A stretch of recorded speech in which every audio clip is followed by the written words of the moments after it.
Chapter 1. Winter's Child.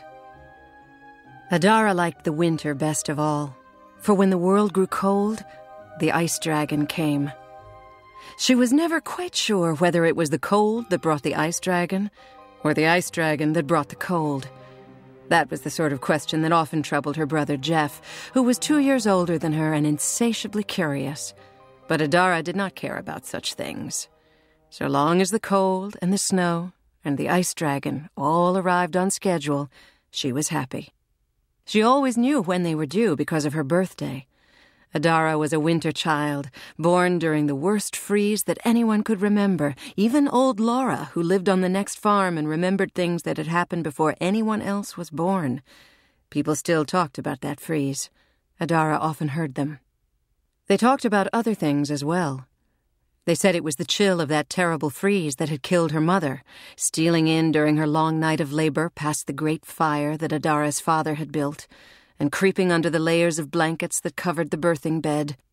And they said that the cold had entered Adara in the womb, that her skin had been pale blue and icy to the touch when she came forth, and that she had never warmed in all the years since. The winter had touched her, left its mark upon her, and made her its own. It was true that Adara was always a child apart. She was a very serious little girl who seldom cared to play with the others. She was beautiful, people said, but in a strange, distant sort of way, with her pale skin and blonde hair and wide, clear blue eyes. She smiled, but not often. No one had ever seen her cry. Once, when she was 5, she had stepped upon a nail embedded in a board that lay concealed beneath a snowbank, and it had gone clear through her foot, but Adara had not wept or screamed even then. She had pulled her foot loose and walked back to the house, leaving a trail of blood in the snow, and when she had gotten there she had said only, "Father, I hurt myself."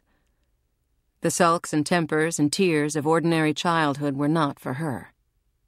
Even her family knew that Adara was different. Her father was a huge, gruff bear of a man who had little use for people in general, but a smile always broke across his face when Jeff pestered him with questions, and he was full of hugs and laughter for Terry, Adara's older sister, who was golden and freckled and flirted shamelessly with all the local boys. Every so often he would hug Adara as well, but only during the long winters. But there would be no smiles then. He would only wrap his arms around her and pull her small body tight against him with all his massive strength, sob deep in his chest, and fat wet tears would run down his ruddy cheeks. He never hugged her at all during the summers. During the summers, he was too busy. Everyone was busy during the summers, except for Adara. Jeff would work with his father in the fields and ask endless questions about this and that, learning everything a farmer had to know. When he was not working, he would run with his friends to the river and have adventures. Terry ran the house and did the cooking and worked a bit at the inn by the crossroads during the busy season. The innkeeper's daughter was her friend, and his youngest son was more than a friend, and she would always come back giggly and full of gossip and news from travelers and soldiers and king's messengers. For Terry and Jeff, the summers were the best time, and both of them were too busy for Adara.